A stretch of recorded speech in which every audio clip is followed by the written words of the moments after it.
Olá pessoal, sejam bem-vindos a mais uma videoaula do meu canal do YouTube, Anatomia com o Professor Carlão. Hoje a nossa videoaula é sobre depressão.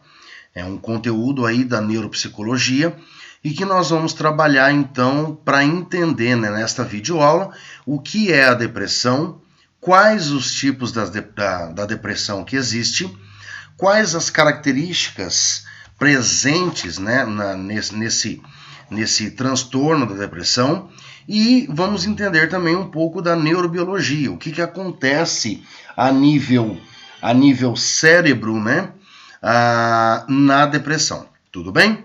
Espero que vocês gostem então da videoaula, espero que vocês entendam, consigam estudar bem legal aí, e vamos então para a nossa videoaula sobre depressão.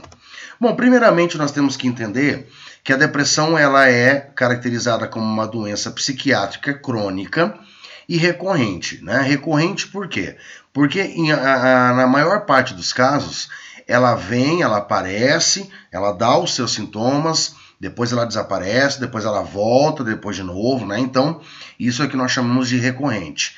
E essa doença psiquiátrica, esse distúrbio, ele produz alterações do humor no indivíduo, caracterizado por tristeza profunda ou uma tristeza leve, de acordo com a intensidade, com o grau de depressão, e um forte sentimento de desesperança.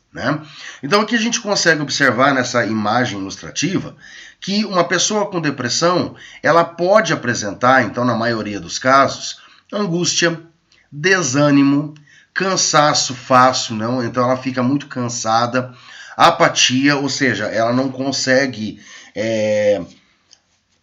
expor, então, os seus sentimentos através de expressões faciais, sentimentos de desesperança, então ela acaba perdendo esperança nas coisas como uma outra pessoa normal, falta de motivação, sensação de falta de sentido na vida, então ela começa a ver que a vida não tem sentido, que ela não tem sentido na vida também.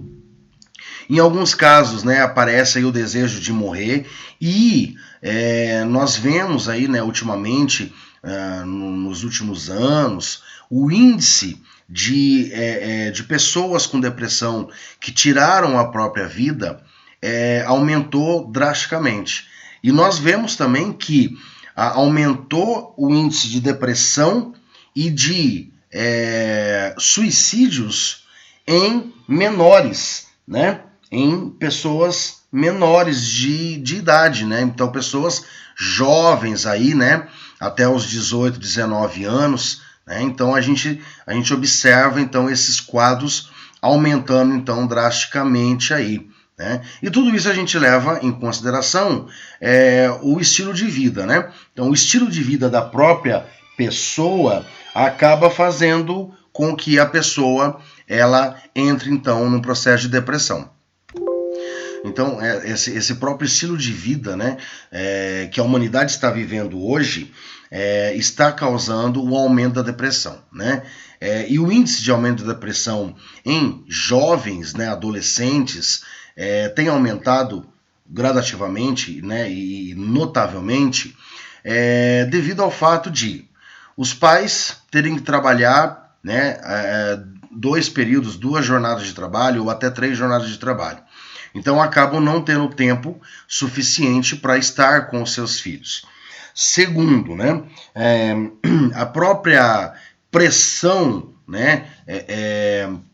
em que vivemos de insegurança, insegurança de ser assaltado, de ser roubado, de ser sequestrado, enfim, de insegurança financeira, enfim, então são vários fatores que acabam desencadeando essa depressão nesse jovem, nessa criança, e muitas das vezes a criança ela demonstra que ela está com depressão, ela demonstra o seu quadro clínico, porém as pessoas ao redor acabam achando de uma maneira totalmente errada, não, isso é frescura, como a própria população acaba usando. Não, isso é frescura, isso é mãe, isso é para chamar atenção. Em alguns casos, sim, a gente tem que observar que alguns comportamentos de jovens e adolescentes, né, é para chamar a atenção. Só que os pais, principalmente, têm que estar atentos a observar as características e as alterações dos seus filhos, né, para que isso não se torne uma depressão e não se torne algo mais grave como o próprio adolescente, a própria criança tirar a sua própria vida. Né? Então tem que se tomar muito cuidado em relação a isso. Né? Muitas prevenções estão sendo realizadas, né? Tanto pela área da saúde quanto pela área da psicologia, né? No intuito de fazer com que os jovens percebam também que isso é uma doença, isso é um problema e tem que ser tratado, e também para os pais, né? Observarem que isso é uma doença e que precisa então de atenção e tratamento, ok? Uma pessoa com depressão ela também pode apresentar insônia e irritabilidade, né? Ou seja, essa alteração do humor característico da depressão. Quando nós observamos então a depressão maior, que é a depressão mais grave, vamos dizer assim, dos tipos de depressão, para se diagnosticar que é a depressão, a pessoa tem que apresentar pelo menos 5 sintomas por um prazo mínimo de 2 semanas, né? E, consequentemente, né, permanente aí por mais de 2 semanas, meses, enfim. Por quê? Se nós observarmos, todos os seres humanos, eles apresentam em algum momento do dia, em algum momento da sua vida, um desânimo, uma falta de prazer nas atividades diárias, uma alteração do apetite, um distúrbio do sono, uma fraqueza, uma lentidão, autocrítica, baixa estima, dificuldade de concentração. Então, nós seres humanos apresentamos isso, né, constantemente durante a nossa vida, até mesmo durante um dia, um período de um dia. A questão para se analisar a pessoa apresenta no mínimo 5 sintomas, pelo menos 5 sintomas, apresenta. Qual é o tempo em que esses sintomas apareceram e permanecem com a pessoa? Já tem mais de 2 semanas aí constantemente. Opa, então aí é um caso de se observar atentamente essa pessoa, tentar descobrir e entender o que está acontecendo com essa pessoa e, se necessário, né, se constatado isso, buscar ajuda, tá, com um psiquiatra, com um psicólogo, uma ajuda, enfim, né, para tentar resolver o problema. Então, quais são os sintomas que podem aparecer, que estão presentes, né, na depressão maior? O desânimo, a falta do prazer nas atividades diárias. Que atividades diárias são essas? Poxa, é só observar. Se a pessoa ela gostava, por exemplo, de ir na academia, ela gostava de andar de bicicleta, ou ela gostava de jogar um videogame, ou ela gostava de assistir uma televisão, e ela deixa de fazer essas coisas que diariamente ela fazia, é um indício. Tá? Alteração do apetite. Tanto comer a mais quanto comer a menos. Tá? Então a depressão ela tanto pode causar o emagrecimento, como pode acabar aumentando, né, o consumo de alimento e engordar essa pessoa. Tá? Distúrbio do sono, tanto para mais quanto para menos. Então, algumas pessoas acabam dormindo demais, né, querendo muito estar deitado e dormindo, e outras podem acabar perdendo o sono, ou seja, causando insônia. Fadiga muscular, fraqueza, lentidão nos movimentos, culpa constante. Tá? Então, a pessoa se culpa demais por não ter conseguido, por não ter feito, por não ser bom, por não dar resultados, enfim. Autocrítica, se critica demais, eu não sou bom, eu deveria ser melhor, eu deveria ser, né, mais esperto, mais atencioso, mais evoluído, mas não sou, né? E baixa autoestima. Não, eu não sou capaz, eu não consigo, eu não sou bom, eu não mereço, né? Então, essas características aparecem na depressão maior. Falta de concentração ou dificuldade de concentração. Então, a pessoa ela pode apresentar uma dificuldade de se concentrar ou totalmente a falta de concentração. Tá? Então, isso é uma característica também que tem que ser muito observada. Ideias recorrentes de suicídio ou morte. Isso não é muito frequente na depressão, mas aparece. tá? Principalmente na depressão maior, ou seja, na depressão no estágio grave, tá? No mais acentuado. Preocupação com problemas pequenos da vida, né? Coisas que uma outra pessoa normal consegue lidar e resolver esses problemas, essa pessoa já com depressão ela começa a ter uma dificuldade de lidar com esses problemas, ela se preocupa demais com isso e acaba prejudicando o próprio cognitivo, né, o próprio emocional dela, como também o físico dela. Redução de interesse sexual, retraimento social, ideação suicidas, né, que está aqui na ideia recorrente de suicídio. Então, essa redução do interesse sexual, muitas vezes num relacionamento, né, isso acontece tanto por parte do homem quanto por parte da mulher, né, em ambas as partes, e muitas das vezes o outro, né, começa a parar para se perguntar, pô, mas será que sou eu o problema? Será que ele está me traindo? Será que... Por que não vamos tentar analisar o porquê que está acontecendo isso? Porque se antes ele não tinha essa perca de interesse sexual, e por que agora ele está tendo? Agora, isso que é importante analisar. Não é somente uma característica, tem que se analisar essa característica. Tem mais outras junto que caracteriza-se uma depressão? Sim, possivelmente sim. Então, aí sim a gente tem que analisar que pode ser uma depressão. Tá? Talvez a redução do interesse sexual pode ser um estresse. Né? Um estresse elevado, o estresse do serviço, o estresse financeiro, que pode estar ocasionando isso, ou até mesmo o estresse no relacionamento, pode causar uma redução do interesse sexual por um ou por outro, ou por ambos, né? Pelas ambas as partes, ok? O retraimento social, então ela começa a ficar muito quieta, muito no canto dela. Em muitos casos a pessoa acaba não saindo mais de casa, ela não tem mais aquela vontade de se misturar com as pessoas, ela quer ficar no canto dela. Tá?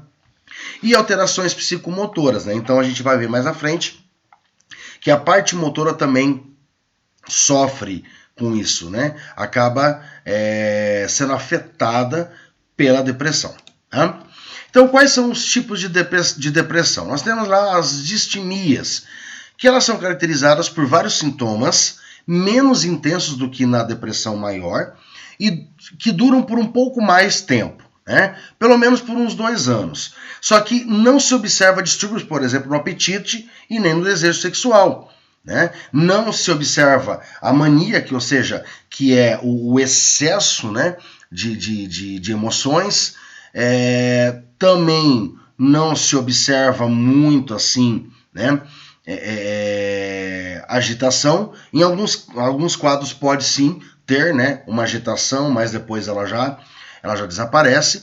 E comportamento sedentário, né? Então a pessoa ela acaba ficando um pouco meio sedentária, mas não a ponto de exatamente a gente falar, não, ela está com depressão. Então ela está com um tipo de depressão, que é uma distimia, só que ela é um pouco mais leve os sintomas.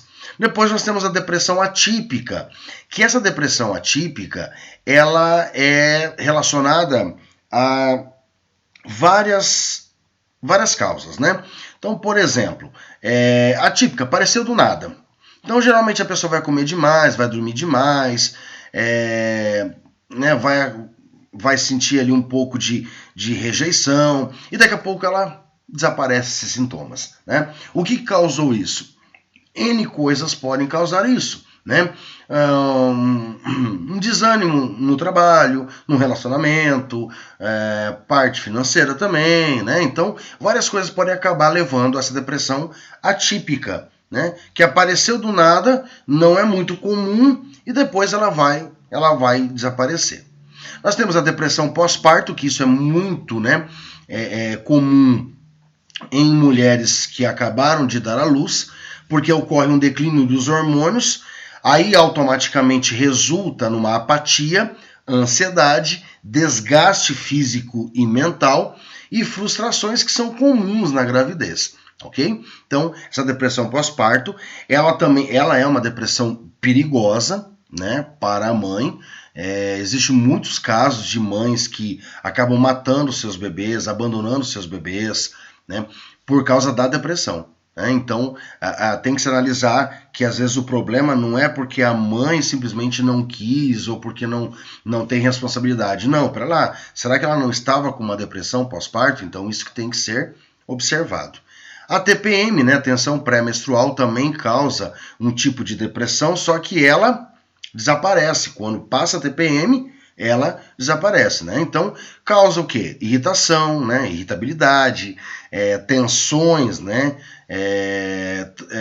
Alterações do humor, né? Então, em alguns momentos ela tá legal, daqui a pouco ela tá, né, com o humor alterado, tá certo? E depois nós temos o pesar, né? O pesar é quando a pessoa ela perde um ente querido, né? Um ente querido que a gente diz não é somente família, mas um amigo, né? Enfim, qualquer pessoa que é muito querida para ela, né? Isso é, de uma maneira, biologicamente falando, natural, né? Isso é uma resposta emocional saudável para o organismo, né? E importante para que ela saiba lidar com as percas. O problema é quando isso permanece. Tá? Então, o que acontece? A pessoa acabou de perder um ente querido. Ela vai ter alterações de humor, ela vai ter negação, ela vai ter solidão, desespero, raiva, ela vai querer se matar em algumas vezes, ela vai ter esses pensamentos. Só que isso, num organismo normal, tende a desaparecer entre 3 a 6 meses, dependendo do organismo. Quando isso permanece, aí é caracterizado então como uma depressão, né? Uma depressão maior, tá ok? Então são vários tipos de depressões que existem, né? Com várias causas, então muitas coisas podem causar esses tipos de depressões. Lembrando também que o estresse ele pode desencadear uma depressão. Então, a pessoa que ela está sob o efeito do estresse prolongado e intenso, ela pode desencadear futuramente uma depressão por alterações de neurotransmissores, por alterações de áreas cerebrais. Então, ela sai de um processo de um estado de estresse e entra num estado de depressão. Aqui então nós temos uma imagem mostrando, né, que essas áreas em amarelo, vermelho, ou seja, essas áreas acesas estão ativas em uma atividade cerebral normal, né? E nós observamos que no lado esquerdo pouquíssimas áreas estão ativas, né? Então demonstrando que este cérebro do lado esquerdo aqui ele está com depressão. Já o cérebro do lado direito ele tá normal, porque eu tenho muitas áreas sendo ativadas, né, bilateralmente, significa então que os dois hemisférios cerebrais estão trabalhando, estão sendo ativados, e aqui a gente vê que pouquíssimas áreas estão sendo ativadas. E isso é uma característica da depressão. Pouca ativação cerebral, principalmente em áreas de atenção, em áreas do sistema límbico, né, que garantem ali as emoções de prazer, recompensa, ok? Bom, o que seria mania, né? Eu comentei um pouco sobre isso, eu falei sobre mania. A mania é o excesso de neurotransmissores, enquanto a depressão é a deficiência de neurotransmissores em algumas áreas, a mania é o excesso. Então, quais são as características de uma mania, né? Euforia, sensação de energia demasiada, dorme pouco tempo, poucas horas de sono, pensamentos acelerados, então a cabeça dela está sempre, né, não para, impulsividade, irritabilidade também, porque ela pensa demais, ela quer demais, ela faz demais, e às vezes ela se irrita, né, porque ela está acabando, ela está em termos gerais, vamos dizer assim, num processo meio que fomos de estresse. Então acaba causando uma certa irritabilidade. Aumenta o libido, né? Então na mania a pessoa ela fica mais com interesse sexual, né? E dificuldade de se controlar. Por que eu estou falando sobre a mania? Porque nós temos que entender que um organismo normal ele passa por vários estágios durante um dia, um único dia, ou durante a sua vida, né? Ele passa por momentos de depressão e ele passa por momentos de mania, de euforia, ok? Então é importante sabermos lidar com isso. Um transtorno que a gente consegue observar muito isso é o transtorno bipolar, né? Onde a pessoa ela tem, num determinado dia, ela apresenta características depressivas e logo depois ela já está apresentando características de mania, ok? Bom, o que seria o transtorno do humor? Então, o transtorno do humor é a alteração do funcionamento cerebral, do humor da pessoa, das emoções da pessoa. E tudo isso podem ser desencadeados por fatores ambientais, fatores psicológicos e vulnerabilidade biológica. Vulnerabilidade biológica, nós temos aí a questão da genética, né?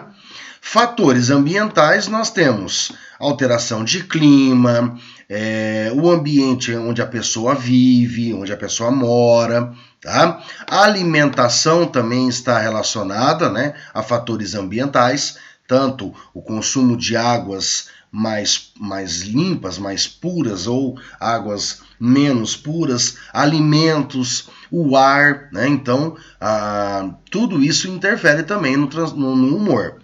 E fatores psicológicos, né? Estresse, ansiedade, então tudo isso acaba levando ao transtorno do humor. O estresse e a ansiedade, eles são alterações no cérebro que é normal para o ser humano. O problema é quando essas alterações elas permanecem por muito tempo e aí causam então transtornos de humor característicos de distúrbios neurológicos, tá ok? Bom, então o transtorno afetivo bipolar, né, que eu já comentei com vocês, ele se caracteriza-se por uma presença de vários sintomas e sinais que compõem os chamados episódios depressivos maníacos, né? Então é aquilo que eu comentei com vocês. Nós temos uma pessoa com humor normal, em determinado momento ela vai entrar num processo depressivo, né? Mas o que causou isso? Por exemplo, vamos pegar o caso da mulher, na TPM. Ela, num prazo de 24 horas, ela pode entrar num processo depressivo e pode entrar num processo de mania, né? De excesso. E ela pode voltar para um estado de hipomania, ou seja, que é um estado de mania, de excesso, só que não tão excesso assim, e depois ela pode ter um episódio misto, né? Que algumas características são de depressão e algumas características são de mania. Né? Então, isso acontece com todas as pessoas, com todo ser humano acontece. Né? Por exemplo, no nosso trabalho, né? Nós temos momentos em que nós estamos eufóricos, está dando certo, estou conseguindo resolver o problema, estou conseguindo, né, atingir meu objetivo e tal. E daqui a pouco você pode falar, nossa, que triste, cara, não consegui fazer, não consegui terminar o meu trabalho, poxa, levei uma chamada do meu patrão, não gostei, fiquei meio depressivo, meio triste. Isso é normal, tá? Isso é muito normal. O problema é que isso não pode ficar acontecendo por muito tempo, ou seja, nem a mania pode ficar em excesso por muito tempo e nem a depressão pode ficar em excesso por muito tempo. Tá? Nesse caso do transtorno afetivo bipolar, existem pessoas que sofrem desse transtorno constantemente. Então, constantemente ela vai ter momentos de depressão e logo mania e daqui a pouco ela volta ao normal. Daqui a pouco ela depressão de novo, daqui a pouco mania, daqui a pouco ela volta ao normal. Tá? E aí, para esses tipos de transtorno, existem medicamentos que se tomam para normalizar, para deixar sempre o sistema nervoso num estado mais próximo do normal ou até normalizado. Ok? Agora, numa pessoa normal que não tem nenhum transtorno bipolar, né, é aceitável que ela passe por esses processos, né, durante um ciclo de um dia, como também na sua vida como um todo, tá certo? Bom, então falando sobre a questão da neuroanatomia e neurofisiologia, nós observamos que a depressão, ela caracteriza-se por uma disfunção no sistema límbico e também no giro do símbolo anterior, causando emoções alteradas como tristeza, apatia, desprazer, culpa, medo, irritabilidade, agressividade. Tá? Então, quando eu tenho uma disfunção na parte do sistema límbico, e principalmente também, né, envolvendo ali o símbolo anterior, que é o giro do símbolo, eu vou ter essas emoções alteradas, tá? Algumas estruturas do sistema límbico vão estar ativadas em excesso e outras ativadas em deficiência. Outras não estão ativadas corretamente, o que vai causar essas alterações de emoções. Os gânglios da base, né, também chamados núcleos da base, também podem sofrer disfunções, causando alterações motoras.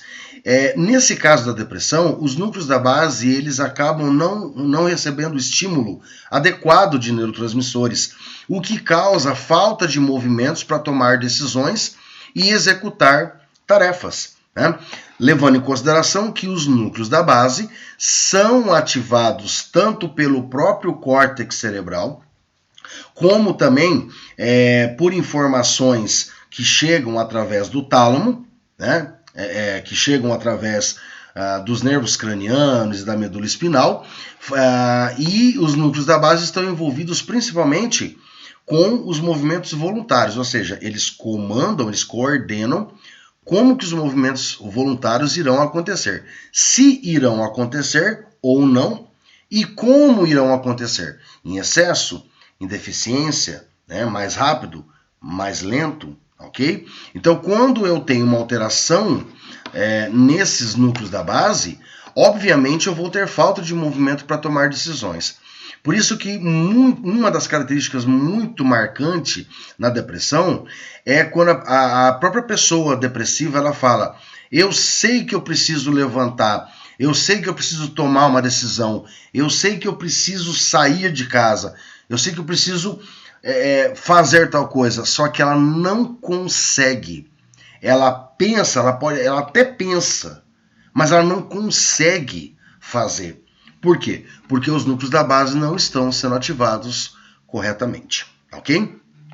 Disfunção no córtex pré-frontal, especificamente do lado esquerdo, né? O anterolateral do lado esquerdo, e órbito frontal, que causa deficiências de tomar decisão, de funções executivas, de executar tarefas, da psicomotricidade, ou seja, da parte motora envolvendo o psíquico, né, as emoções, dificuldade de pensamentos, de imaginação. E isso foi comprovado que ocorre uma diminuição do fluxo sanguíneo e metabólico também, tanto na depressão uni quanto bipolar. O que seria uma depressão unipolar? É a depressão que a pessoa só tem depressão, tá? É uma depressão que ela só é depressiva. Agora, a depressão bipolar é o transtorno afetivo bipolar, onde a pessoa apresenta depressão e depois ela apresenta características de mania, ok? Então, nesses dois casos, ocorre uma diminuição do fluxo sanguíneo e metabólico nos neurônios do córtex pré-frontal e órbito frontal, ok? O mesmo também observa-se nos gânglios da base. O mesmo também observa-se nessa diminuição do fluxo sanguíneo e metabólico em algumas estruturas do sistema límbico e também do giro do símbolo anterior. Tá? Ocorre também uma disfunção hipotalâmica. Então, os núcleos do hipotálamo acabam também não sendo ativados corretamente ou em alguns núcleos acabam sendo ativados demais. E isso vai ocasionar o quê? Alterações do sono, do apetite, comportamento sexual, endocrinológicos, ou seja, vai alterar ali a liberação de hormônios do nosso corpo, diminui o sistema imunológico, tá? E cronobiológico na depressão. Então, por isso que a pessoa ela acaba, em muitos casos, apresentando muito sono. Se deixar a pessoa, ela dorme quase praticamente o dia inteiro. E isso foge da cronobiologia de um ser humano normal, ok? Que a cronobiologia, a pessoa ela tem que acordar, ela tem que levantar, ela tem que tomar café, ela tem que trabalhar, ela tem que almoçar, depois ela sente uma vontade de dormir. Então, ou seja, ela dorme, mas acorda. Então, durante o dia tá fazendo as coisas e durante a noite vai descansar. Então, ocorre uma alteração nessa cronobiologia nas pessoas depressivas. Tá?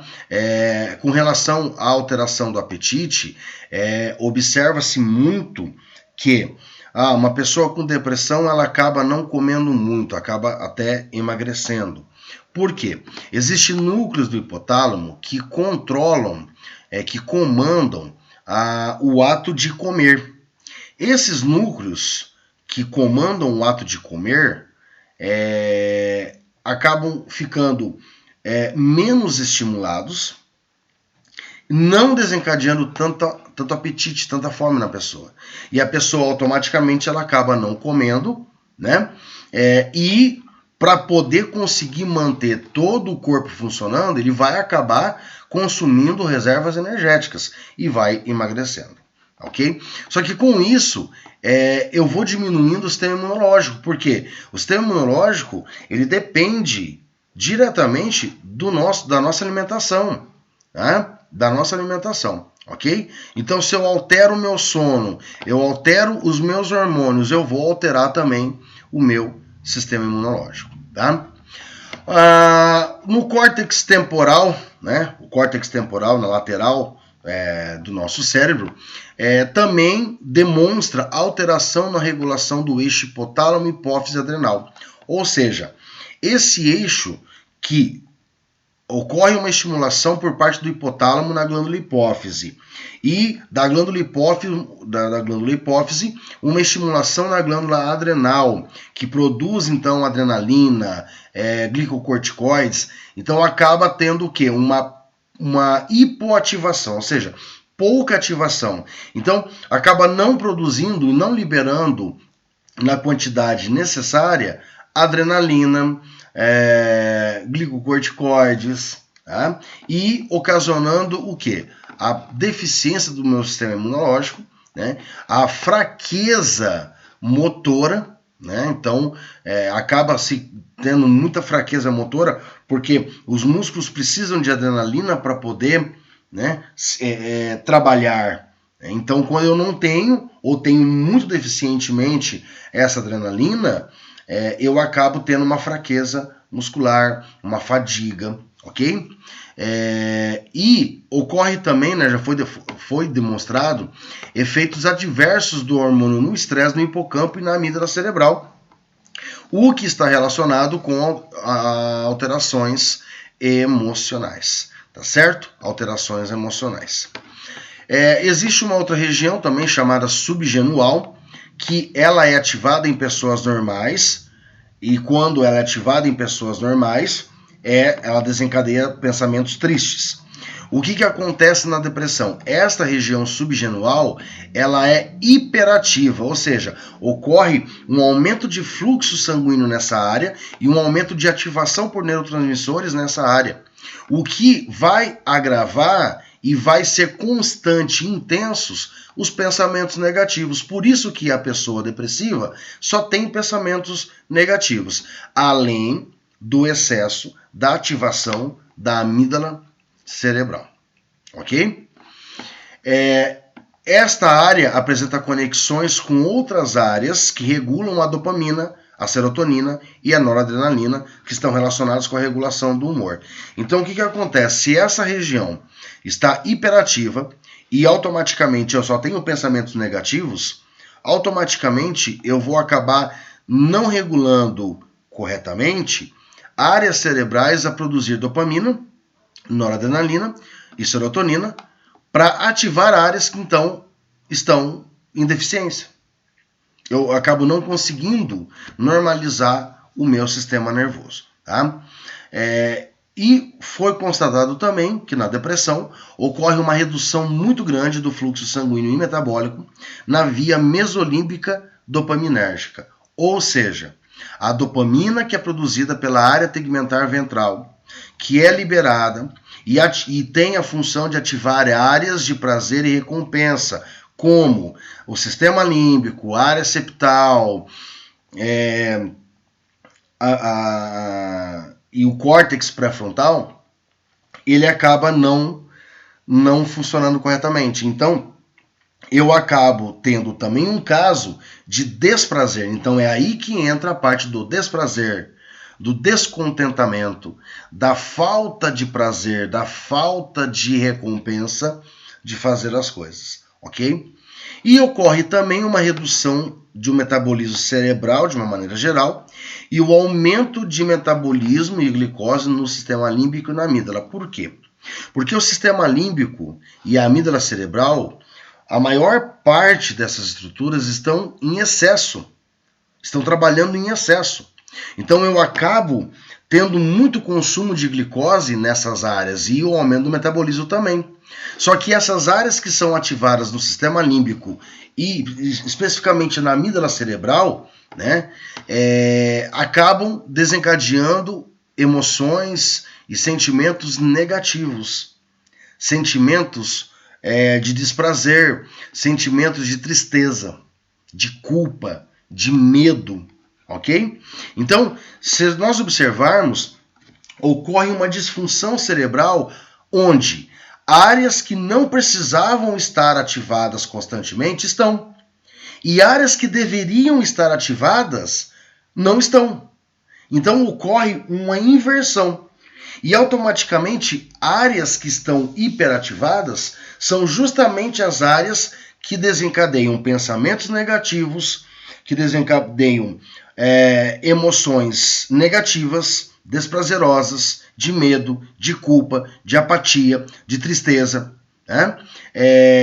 Alterações, ou seja, diminuição e outras áreas que não estão ativadas corretamente, como por exemplo o hipotálamo, acaba desencadeando toda uma alteração do sono, do apetite, endocrinológico, imunológico, né? Acaba causando também uma diminuição de uma área que não poderia estar diminuída, como no caso o córtex pré-frontal e os núcleos da base, dificultando então a questão dos movimentos, dificultando a questão da atenção, dos pensamentos, da imaginação, de tomada de decisão, né, e da função executiva de uma maneira geral, tá certo?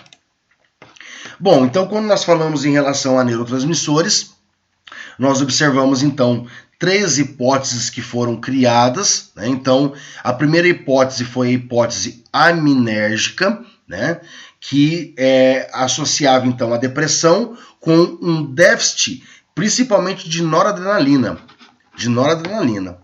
Depois veio, né, em 1971, uma outra hipótese que era a hipótese serotoninérgica, que envolvia a depressão com a diminuição de serotonina. Porque o que eles observaram? Que a serotonina, como também a noradrenalina, quando elas eram liberadas de um neurônio pré-sináptico para um neurônio pós-sináptico, ocorria uma depreciação desses neurotransmissores a nível de sinapse, a nível de fenda sináptica. Isso demonstrou que esses neurotransmissores eles não tinham tempo suficiente para ativar o neurônio pós-sináptico.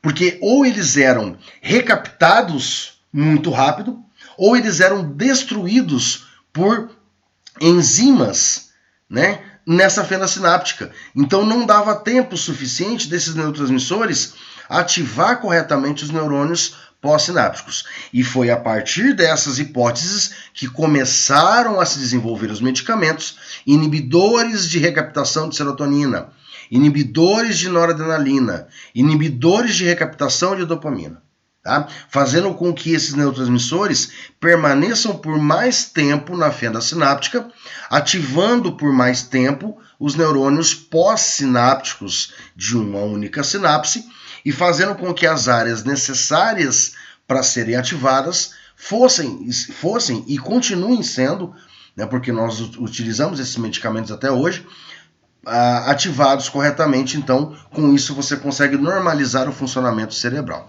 ok? Então em 1990 surgiu uma outra hipótese que foi a dopaminérgica, né? E a dopamina ela tem um papel muito importante na questão da recompensa cerebral, tá? E o que eles observaram? O uso continuado de antidepressivos aumentava a resposta comportamental à dopamina, que era injetado no núcleo accumbens, né, que agia como uma interface entre o sistema motor e o sistema límbico. E tanto que os primeiros antidepressivos que foram criados, os tricíclicos e inibidores de monoaminoxidases, aumentavam as concentrações dessas monoaminas nas fendas sinápticas cerebrais. né? Então aumentavam a concentração desses neurotransmissores e automaticamente o tempo de ativação e a intensidade de ativação dos neurônios pós-sinápticos eram melhores, né? E então normalizava o funcionamento cerebral.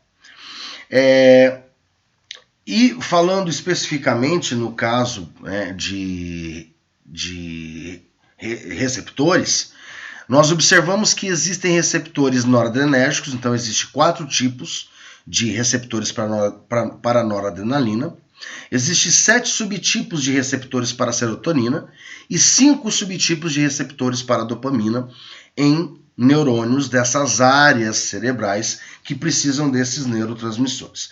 Então, o que acontece? Esses neurotransmissores são produzidos pela formação reticular. Então, dopamina pela área tegmentar ventral, serotonina e noradrenalina, então são produzidos ali pelo núcleo magno da RAF, núcleo locus ceruleus. Então, desses núcleos da formação reticular, esses neurotransmissores vão em direção às áreas cerebrais, ativando as áreas cerebrais quando necessário. Então, esses neurônios, por exemplo, os neurônios do cíngulo anterior, os neurônios do hipocampo, da amígdala cerebral, do núcleo anterior do tálamo, da área septal, dos núcleos da base, do córtex pré-frontal, do hipotálamo, todos esses neurônios têm receptores para esses neurotransmissores. Receptor para dopamina, receptor para serotonina e receptor para noradrenalina. E aí o que acontece? O que começou a observar? Começou a observar que esses neurônios dessas áreas cerebrais que precisam desses neurotransmissores começaram a aumentar o número de receptores. Porque o que o sistema nervoso compreendeu com isso aí? Poxa, mas espera lá, então se está chegando menos receptor, menos neurotransmissor, está ativando menos esse meu neurônio, significa que eu tenho que aumentar receptores para que daí mais neurotransmissores possam me ativar. Então, é uma maneira do próprio sistema nervoso tentar resolver o problema. Só que a questão é o seguinte, não era a quantidade de receptores que era o problema. O problema é a quantidade de neurotransmissor que estava baixo e que não conseguia ativar corretamente os neurônios dessas áreas cerebrais. Então, eles observaram que aumentava muito, e aumenta muito nos cérebros de depressivos o número de receptores pós-sinápticos, tanto para a dopamina, quanto para a serotonina, quanto para a noradrenalina. Estudos pós-morte em cérebros de pacientes suicidas, depressivos, eles observaram um aumento muito grande de receptores para a serotonina no córtex frontal, indicando que o córtex frontal desse indivíduo não estava recebendo a estimulação necessária de serotonina, o que provavelmente pode ter ocasionado, então, a idealização, o pensamento suicida, Ou seja, a perca da racionalidade, de tomar essa decisão de suicídio. Observaram também déficits de neurotransmissores dos receptores para serotonina tipo 1A, lá no hipocampo, e excesso de neurotransmissão em receptores do tipo 2 na amígdala cerebral. Então, o que nós temos que entender? Que a serotonina, quando ela é liberada, ela vai ativar receptores. Então, eu tenho receptor para serotonina no córtex cerebral do tipo 2 e na amígdala cerebral. Só que no córtex cerebral não estava sendo ativado.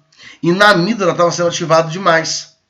Então, significa que esse caminho que a serotonina faz até chegar na amígdala estava indo de boa. Mas para o córtex cerebral não estava chegando. Eu não estava ativando. E automaticamente eu aumentei o número de receptores no córtex pré-frontal para tentar ver se o córtex cerebral, o córtex frontal, era ativado. Só que na amígdala cerebral estava ativando em excesso esses neurotransmissores, né? Em compensação, no hipocampo não estava sendo ativado os receptores de serotonina do tipo 1A, ok? E também observou-se que apareceu uma hipoatividade de receptores de dopamina do tipo 1, que é da via mesolímbica. Então, eles automaticamente observaram que a via mesolímbica não estava funcionando corretamente, não estava ativando corretamente as áreas de prazer, bem-estar e recompensa, ok? Então aqui nós podemos observar, né, aqui, ó, o locus ceruleus, núcleo locus ceruleus, que produz a noradrenalina, e as flechas, né, indicando para onde que essa noradrenalina vai, tanto para o cerebelo, quanto para a medula espinal, quanto para o hipocampo, que faz parte do sistema límbico, quanto para o tálamo, quanto para a própria amígdala cerebral, hipotálamo, e córtex pré-frontal e todo o giro do cíngulo e todo o córtex cerebral, né? Então, nós observamos aí que a serotonina ela ativa praticamente todo o sistema nervoso central. O mesmo acontece com a serotonina produzida pelo núcleo da RAF, né? Que também estimula estruturas do sistema límbico, do córtex cerebral, né? A própria formação reticular, hipotálamo, enfim. E aqui nós vemos a dopamina produzida pela substância, pela área tegmentar ventral, né? Então essa flecha que vai em vermelho e essa em verde aqui, né? Então a em vermelho está indo especificamente para onde? Para a área septal, giro do cíngulo anterior, córtex pré-frontal, mas também envia aqui para a amígdala cerebral, envia para o hipotálamo, ok? Então aqui nós vemos a ativação de áreas cerebrais por esses neurotransmissores aqui. Então aqui nós observamos também, ó, então aqui nós temos o tronco encefálico produzindo neurotransmissores e olha para onde que eles vão enviar esses neurotransmissores. Hipotálamo, amígdala cerebral, hipocampo, córtex fronto-basal, pré-frontal, núcleo accumbens, o estriado que controla toda a parte motora, todo o córtex cerebral de uma maneira geral, né, tálamo, ok? E existem, então, algumas teorias cognitivas, né? Então, por exemplo, em 1969, Bandura disse o seguinte, que pessoas deprimidas apresentam expectativas de desempenho excessivamente elevadas, o que as conduz a experimentar pouco sucesso e muito fracasso, induzindo-as a prestar atenção seletiva aos eventos negativos. Então, o que o Bandura disse? Que a depressão ela pode ser porque a gente espera demais das coisas. E aí, como as coisas não saem do jeito que a gente esperou, a gente acha que, que não conseguimos realizar aquela tarefa com sucesso, que nós somos fracassados, que nós somos negativos, enfim. Então, para ele, a depressão é o aumento de expectativa elevado.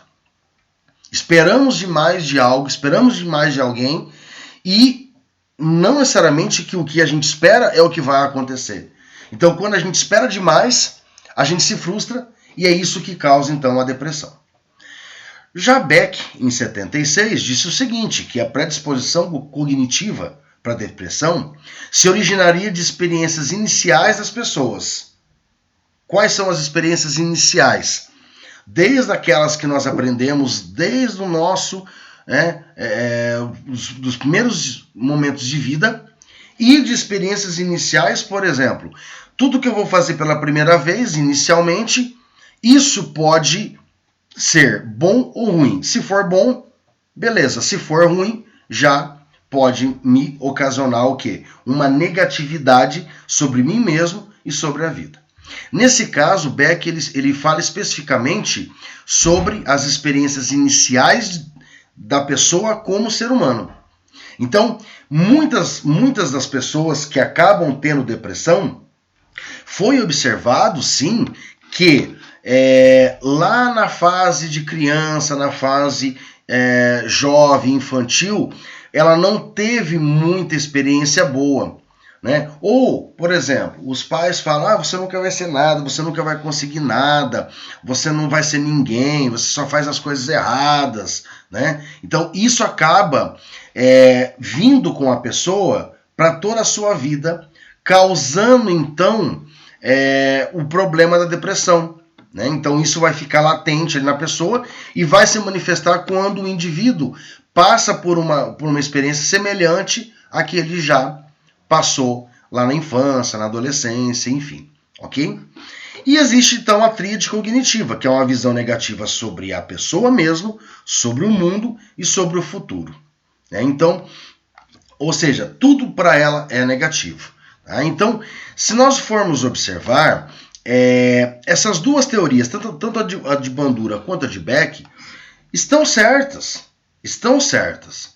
Tá? Por quê? Porque tanto eu posso entrar num processo de depressão esperando demais de algo e isso não for como eu esperei, como eu também posso ter tido experiências negativas lá atrás e a hora que eu vou experimentar de novo, falo, oxe, pera lá, mas vai acontecer a mesma coisa que aconteceu naquela época. Então, eu acho que não, melhor eu nem fazer, porque eu não consigo mesmo, eu não sou bom, então isso acaba desencadeando aí, né, o processo de depressão, ok? Bom, os tratamentos, né, medicamentosos, né, no caso aqui, é feito com vários tipos de medicamentos, né? Então, os antidepressivos. Então, nós temos aqui inibidores de monoaminoxidase, né? Então, tem vários nomes aqui, eu não vou ficar falando nome por nome, mas existe inibidor reversível de monoaminoxidase, inibidor de recaptação de dopamina, ou seja, esses medicamentos, né, fazem com que a dopamina permaneça por mais tempo na fenda sináptica. Inibidor de recaptação de noradrenalina e dopamina, ou seja, o bupropiona, que é um medicamento muito utilizado, né, ele serve tanto para melhorar os níveis de noradrenalina como de dopamina.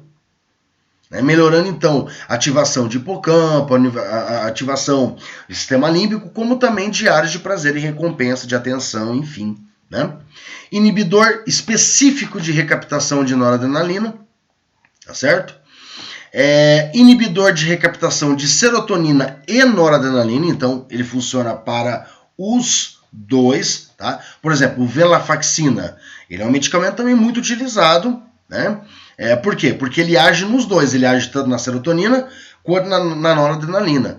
E algumas pessoas, quando fazem tratamento, eles tomam, geralmente, bupropiona, venlafaxina e o fluoxetina. Né? Olha só, fluoxetina.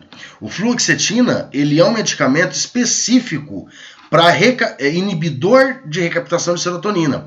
Então, ele age aumentando a concentração de serotonina a nível sináptico.